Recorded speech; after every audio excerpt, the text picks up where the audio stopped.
Hello বন্ধুরা, welcome to my another new blog. আরও একটা নতুন দিনের সাথে আরও একটা নতুন ভিডিও নিয়ে তোমাদের সামনে হাজির হয়েছি। কেমন আছো তোমরা সবাই? আশা করছি খুব ভালো আছো, আমরাও খুব ভালো আছি। তো আজকের ভিডিওটা আমি সকালবেলা থেকেই আরম্ভ করছি। আগের একটা ভিডিওতে তো আমি দেখিয়েছিলাম যে রাই এখন সিঁড়ি দিয়ে নামতেও শিখে গেছে। তো আজকেও সকালবেলা ঘুম থেকে উঠে ও এরকম সিঁড়ি দিয়ে নামছিল।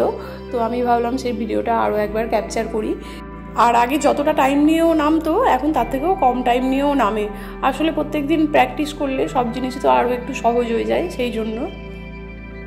আসলে ওর বাবা সকালবেলা কাজে যাচ্ছিল, আর ও তো প্রত্যেক দিন ওর ঠাম্মার সাথে দরজা দিতে যায়। আজকে ওর ঠাম্মা ওকে নিয়ে যায়নি, ওই জন্য ও দেখো একাই কীরকম নেমে যাচ্ছে। আজকের টাইটেল দেখে তো তোমরা বুঝতেই পেরেছো যে আমি আজকেই ফার্স্ট টাইম রাইকে দাঁত মাজাবো। তো সকালবেলা ঘুম থেকে উঠেই তো এইখানে এইরকম সিঁড়ি দিয়ে ওঠানামা করছিল। তারপর এই যে ওকে আমি দাঁত মাজাতে নিয়ে চলে এসেছি। ওর জন্য এখনও যদিও ব্রাশটা কেনা হয়নি, কিন্তু মাজনটা তো কেনা হয়েই গেছে। সেই জন্য আমি ভাবলাম যে একটু প্রথম দিকে হাতে করেই ওকে দাঁতটা মাজিয়ে দিই। আর আজকেই ফার্স্ট টাইম ওকে আমি দাঁতটা মাজাচ্ছি। আর আমি এই টুথপেস্টটা নিজেই ইউজ করে আগে দেখেছি, একটু বাবল গামের ফ্লেভার আছে, তো দেখলাম ভালোই। ওই জন্য রাইকেও এই যে প্রথমবার আমি ইউজ করাচ্ছি। আর ও দেখো প্রথম দিকটা একটু মুখে দিলেও পরের দিকে আর মুখে কিছুতেই দিতে চাইছিল না। আসলে প্রথম দিন তো, ওই জন্য হয়তো ও ঠিক বুঝতে পারেনি যে ব্যাপারটা কি। আস্তে আস্তে ওকে অভ্যস্ত করালে হয়তো বুঝতে পারবে। আর তারপর ভালো করে দাঁতটা মাজিয়ে দিয়ে ওকে মুখটাও ধুইয়ে দিচ্ছি। এতদিন তো ওকে এমনি এরকমভাবে মুখটা ধুইয়ে দিতাম, এখন এরকমভাবে দাঁত মাজিয়ে মুখ ধোয়াতে বেশ ভালোই লাগছে। আর তার সাথে বুঝতেও পারছি যে মেয়েটা আমার আস্তে আস্তে বড় হয়ে যাচ্ছে। তো তারপর এই যে ওকে আমি ব্রেকফাস্টটা করিয়ে দিচ্ছি। আর ওর এখন ইদানিং কি হয়েছে জানি না, এখনও একদমই খেতে চাইছে না। আর ও না খেতে চাইলে আমি ওকে জোর জবরদস্তি খুব একটা খাওয়াই না, যতটুকু খায়, তারপর না খেলে আমি আর জোর করি না। আর এরপর একটুখানি বেলা হতে ওকে স্নানটা করিয়ে দিয়েছিলাম। আর ও এখানে কীরকম দুষ্টুমি করছে দেখো। ওই বাথরুমের দিকে ওর এই বালতিটা ছিল, সেটাকে ও তুলে নিয়ে এদিকে চলে আসছে। ওকে কে বলেছে এরকম করতে কে জানে, ও নিজেই এরকমভাবে বালতিটাকে নিয়ে কীরকম চলে আসছে দেখো, বড়দের মতো। আর এইরকম হাসির দৃশ্য দেখে ভিডিও ক্যাপচার না করলে কি হয় বলো, ও যদিও সবসময় এরকম বড়দের মতো কাজ করতে চায়। আর তারপর ওকে লাঞ্চটা করিয়ে দিয়েছিলাম। লাঞ্চ করে এই যে এখানে রাই আজকে একটু তাড়াতাড়ি ঘুমিয়ে পড়েছে। আর তাড়াতাড়ি ঘুমিয়েছে মানে ও তো তাড়াতাড়ি ঘুম থেকে উঠেই পড়বে। আর যেরকম ভেবেছিলাম সেরকমই, ও একটু তাড়াতাড়ি ঘুম থেকে উঠে পড়েছে, ওই 4:30 5টা নাগাদ। আর আমার তো ছাদে জামা কাপড় তুলতে যাওয়ার ছিল, কিন্তু রাই উঠে পড়েছে বলে আমি ভাবলাম রাইকে নিয়েই ছাদে যাই। আর দেখো ছাদে এসে ও কীরকম ছাদে ঘুরে বেড়াচ্ছে। এমনিই ও ছাদে আসতে ভালোবাসে, কিন্তু এখন তো একটু গরম পড়ে গেছে আর ছাদে খুব রোদও ওঠে, ওই জন্য ওকে আর সকালের দিকে ছাদে আনি না। মেঝেগুলো একদম তেতে থাকে আর মেঝেতে পা দিলে ওরই কষ্ট হবে, সেই জন্য। আর ওই জন্য আজকে বিকেলবেলা আমি ছাদে এসেছি আর ওকে সাথে করে নিয়ে এসেছি। আর ও তো একটু কাজ করতে বেশি ভালোবাসে, ওই জন্য এই যে আমি এখানে জামা কাপড়গুলো তুলে ওর হাতে ধরিয়ে দিচ্ছিলাম।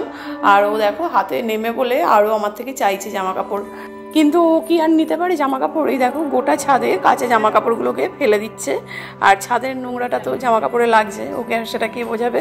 তারপর ওই জন্য ওকে ওর ছোট জামা কাপড়গুলো দিয়ে আমি বড় জামা কাপড়গুলো নিয়ে নিলাম।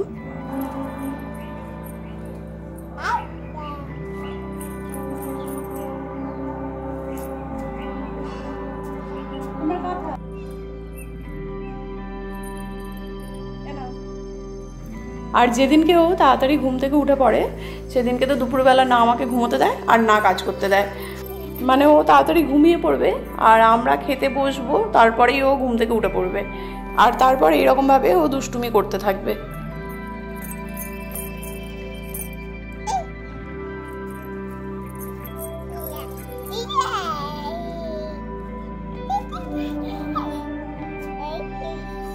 দেখো ফোনের ক্যামেরাটা কোথায় রাখা আছে ও ঠিক কিন্তু দেখতে পেয়েছে।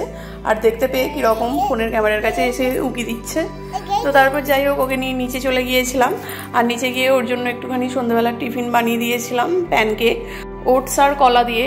এই রেসিপি তো আমি আমার চ্যানেলে আগেও অনেকবার শেয়ার করেছি, ওই জন্য আজকে আর শেয়ার করলাম না। আর এখানে ওর ঠাম্মা ওকে প্যানকেকটা খাইয়ে দিচ্ছে। সন্ধ্যের দিকে ওকে নিয়ে তো আমি প্রত্যেক দিনই পার্কে যাই, তো আজকেও পার্কে যাব, ওই জন্যই ওকে ওর ঠাম্মা প্যানকেকটা খাইয়ে দিচ্ছে। আর ওকে তো আমি জামা প্যান্ট পরিয়ে দিয়েছিলাম, এখন তো নিজে নিজে জুতোও পরতে শিখে গেছে, ওই জন্য নিজেই জুতো পরছিল, কিন্তু আমি ভিডিওটা পুরোটা ক্যাপচার করতে পারিনি, তার আগেই ওর জুতো পরা হয়ে গিয়েছিল। তো যাই হোক, পার্কে এসে এই যে ওকে এখানে একটুখানি স্লিপ খাইয়ে দিচ্ছি। আর ও তো এখন প্রত্যেক দিনই পার্কে আসে, ওই জন্য ওর স্লিপ খেতেও আর ভয় করে না। প্রথম দিকে একটু ভয় করতো, আর যেহেতু প্রত্যেক দিনই খায় ওই জন্য আর অতটা ভয় লাগে না। আর দেখো কত আনন্দ সহকারে ও স্লিপ খাচ্ছে। আর তারপর এই যে এখানে আবার একা একা দোলাও খেতে শিখে গেছে ম্যাডাম। ওকে এখানে দোলায় দুদিকে হাত দিয়ে বসিয়ে দিয়ে, আর ওর ওই পার্কেরই একটা দিদি ওকে দোলা দিচ্ছে। আর ও দেখো কি সুন্দর দোলাটায় দুদিকে হাত দিয়ে দোলা খাচ্ছে। আবার এখন পার্কে গিয়ে শুধু দোলাই খেতে চায়, একটু যে এমনি খেলাধুলা করবে সেরকম আর খেলতে চায় না। ও এরকমভাবে একা একা খালি দোলা খাবে, বা আমার কোলে বসে বা দিদিদের কোলে বসে ও খালি দোলা খাবে। আর আমাদের পার্কের একদম সামনেই একটা ফুচকার দোকান বসতো, কিন্তু এখন আর কয়েকদিন ফুচকার দোকানটা বসছে না। আর আমাদের খুব ফুচকা খেতে ইচ্ছা করছিল, ওই জন্য আমরা আর একটুখানি দূরে একটা ফুচকার দোকানে ফুচকা খেতে গেলাম। পার্কে ওই 1 ঘন্টা মতো থাকার পরে তারপরে এই যে এখানে ফুচকা খেতে চলে এসেছিলাম। আর এখানে দেখো রাই কেমন আমার হাত ধরে দাঁড়িয়ে আছে, বাইরে গেলে ও তো এমনি একটু চুপচাপ হয়ে যায়। আর ওকে নিয়ে তো আমি কোলে করে ফুচকা খেতে পারবো না, ওই জন্য ওকে একটুখানি নিচে নামিয়ে দিয়েছিলাম, কিন্তু ও নিচে থাকবে না, আমার কোলে উঠবে বলে ওই জন্যই এরকমভাবে আমার হাত ধরে টানছে। আর এই যে দেখো পাশে দেখালাম পার্কের ওর দিদি আর তার মা, আমরা কয়েকজন মিলে ফুচকা খেতে এসেছিলাম। তো তারপর ফুচকা টুচকা খেয়ে বাড়ি চলে এসেছি। আর বাড়িতে ফিরে এসে দেখি মা এখানে কুল বাচ্ছে, কুলের আচার করবে বলে। আর রাইকে তো আমি টিফিন খাইয়ে নিয়ে গিয়েছিলাম, ওই জন্য আমিও এখানে জামা কাপড় ছেড়ে মায়ের সাথে একটুখানি কুল বাজতে বসে পড়েছি। আর রাই ওর দাদুর কাছে আছে।